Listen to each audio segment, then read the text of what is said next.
Hello all. In this video we will demonstrate how to connect MicroOtobox 2 with power supply and PC and how to use MicroOtobox 2 for an application. Okay, so on the desk we can see MicroOtobox 2. This one is the power supply cable and this is the Ethernet cable. The Ethernet cable is used to connect the PC to the MicroOtobox, and power supply is used to provide a power supply to MicroOtobox using the external supply, which is a DC stabilized supply. This is MicroOtobox 2. We can see the specifications here. This is the processor clock frequency, which is a 900 MHz power PC, and this is the internal memory, which is 16 MB. This is the baseboard part number and IO board part number, and this is the power supply details. So we can put a supply of 6 to 40 volt DC at 25 watts. Now we'll see the ports which MicroOtobox 2 have. This is the power port. Here we'll connect the power supply cable. These two are the ECU ports. So we can connect external ECU to this MicroOtobox using these two ports. This is the USB port. This is Ethernet and this is host PC. So we can connect our MicroOtobox to the PC using either host PC port or Ethernet port using the Ethernet cable. On the other side of MicroOtobox 2, we have this input-output connector. The connector name is written over here. It is DS1511 IO connector. So this DS1511 is the name of this connector type. So this is the physical details of MicroOtobox 2, and we will now see the connection using the PC. Okay, so this is a DC supply and we are using 24 volt DC to operate the MicroOtobox 2. It is within the range of 6 to 40 volts. Okay, so now we'll show the connection details for power supply. So as we already set this DC power supply to 24, now we'll connect this power supply cable from power supply to MicroOtobox. So this red one is the positive and black is the negative. So here we have connected the supply cable to the DC supply source. Here we can see a fuse is there for over voltage or over current protection. This is an automotive grade fuse we can see inside. Okay, so this is a 10 ampere 80 volt fuse. If the current goes above 10 ampere, it will blow up and will protect our system.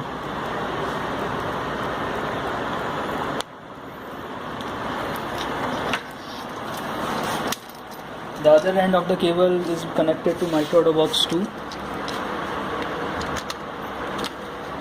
and we will tighten the cable.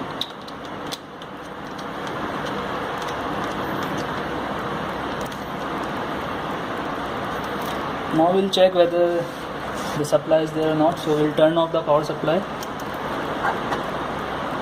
It's 24 volt, and we can see the status LED. Currently it is red. It means that the power is provided to the MicroOtobox.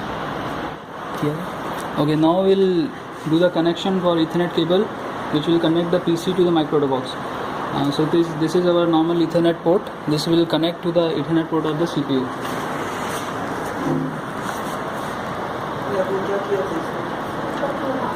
So this connection has been done, and this other port will go to either host PC port or Ethernet port of MicroOtobox 2.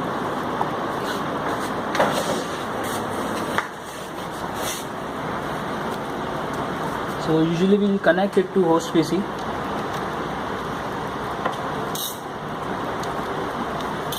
So this connection is established and we can see a green light is blinking. It means that it is properly connected. Okay. This is the hardware installation configuration document for MicroOtobox 2. This document is having all the details how to use this MicroOtobox 2 and how to connect. So as we have already connected the Ethernet cable to the MicroOtobox 2, but in order to ensure that MicroOtobox 2 is connected to the PC, we need to set some IP settings. So in this document,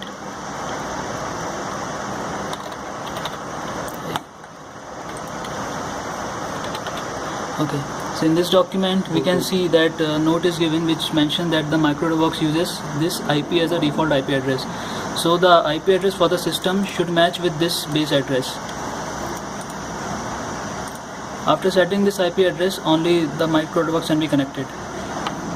Okay, so if we check the IP address for this computer, we can check the IPv4 address is 192.168.140.88.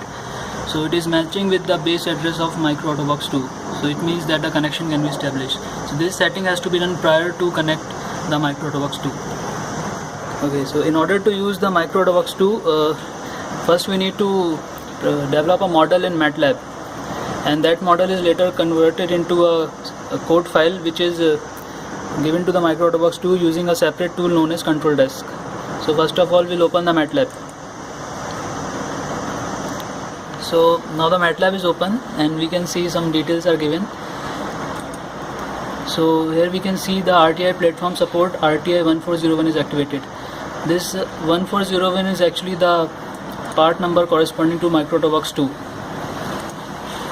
So if we type RTI 1401,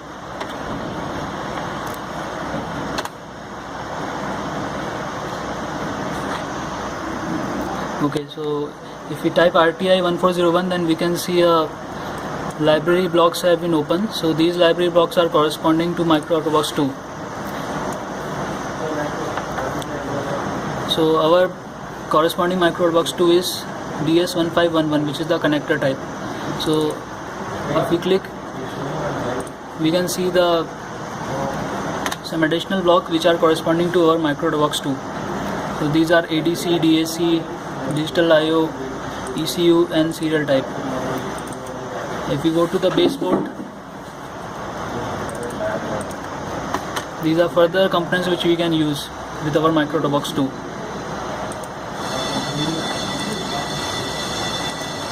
Simulink model will show a simple demo in which we are accessing the analog channel of the micro-AutoBox 2.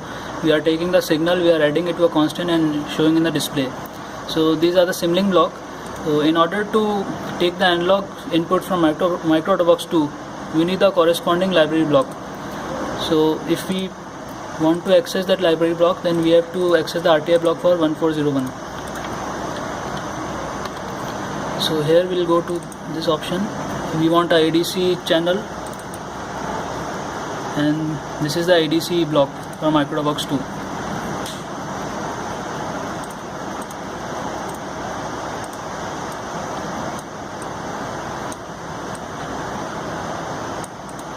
So in this way we can connect the blocks corresponding to micro-AutoBox 2 to our Simulink model. So after building this model, we need to set which ADC pin we need to access. So if we double click this block, we can get some parameters like module number and channel number.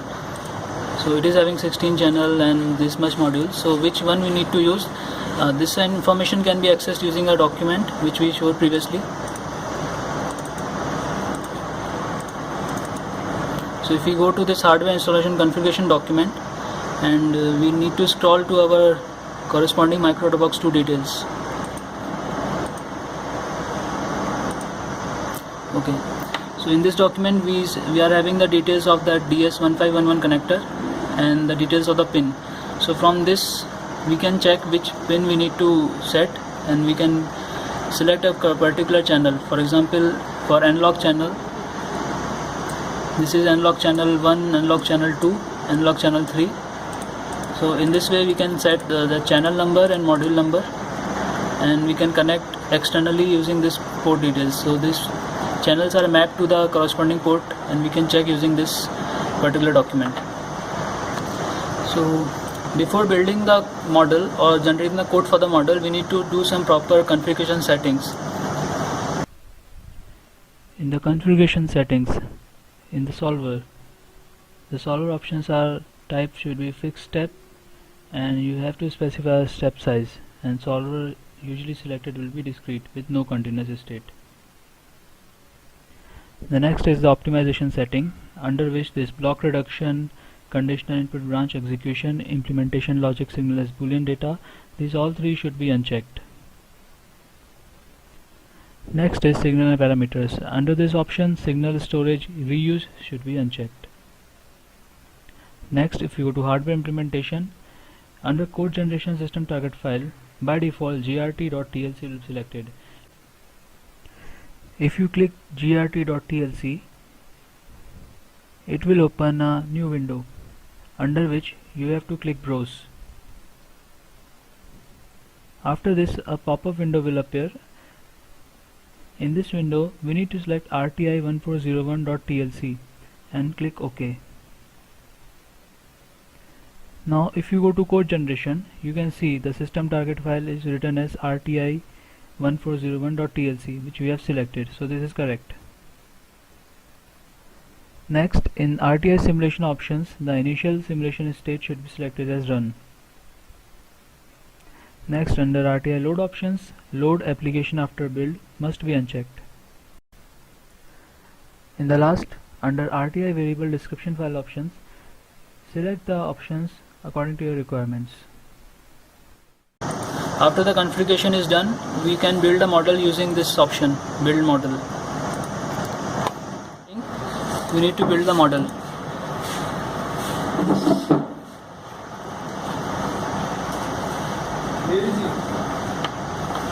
Okay, so now the model is built and we can see what files have been created. So we can see that after the model is built, some files have been created. So it's still creating. Okay. So here we can see a number of files have been created after we build the model, and out of this file, this particular demo.sdf file, demo is our model name and SDF means system description file. So this file is of our use. So after the generation of SDF file, we need to open the control desk.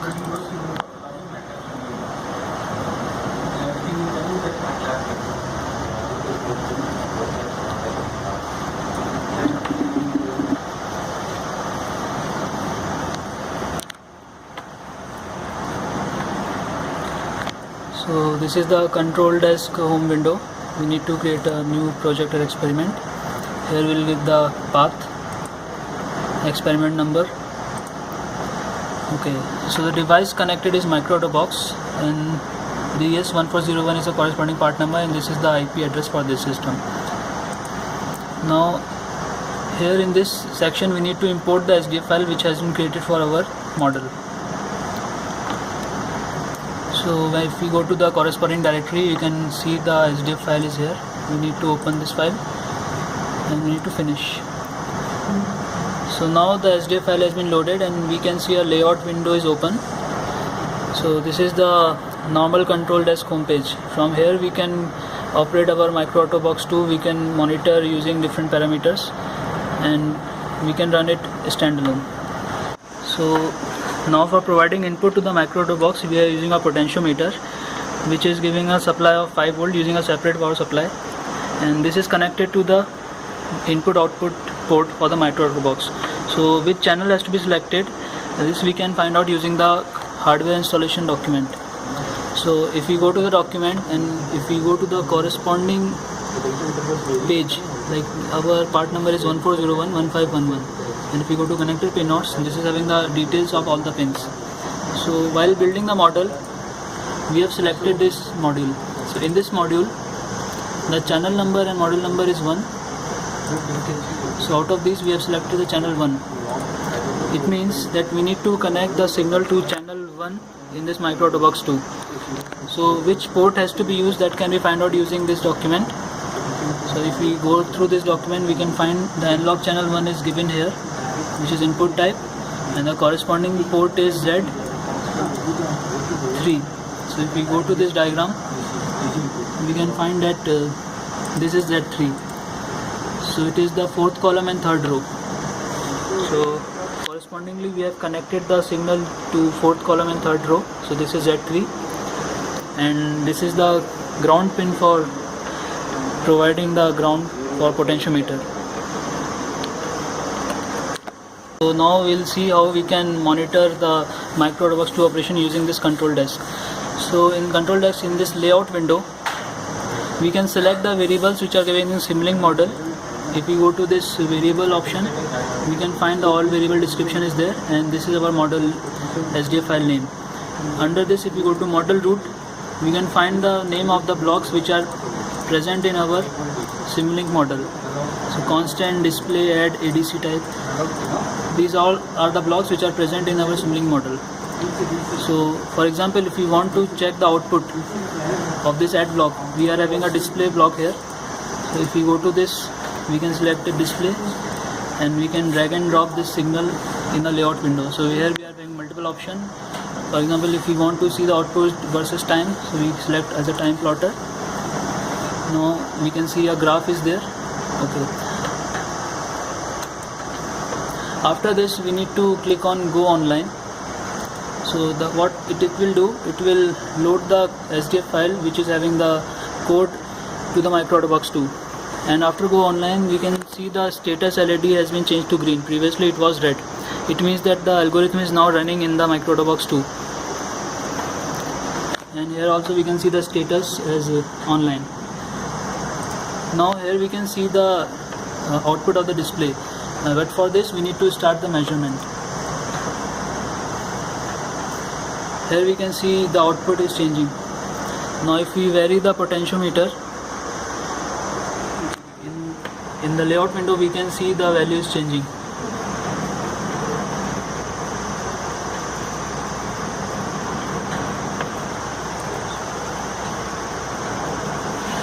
So as we are varying the potentiometer, the signal can be seen in this layout window. So this is the addition of that potentiometer value and the constant. So in this way we can use the MicroAutoBox 2. So this algorithm is independently running in the MicroAutoBox 2 and we can monitor the signal here. If we want to stop measuring, we can click on this stop measuring. If we want to disconnect the MicroAutoBox 2, first we need to click this go offline, and then in the platform devices we need to stop RTP. So now the status has changed and you can see the status LED has again turned red. It means now the MicroAutoBox 2 is not running the Simulink model. So this was the demonstration on how to use the MicroAutoBox 2. You can further explore the usage and application of MicroAutoBox 2 based on your requirement. Thank you for watching this video.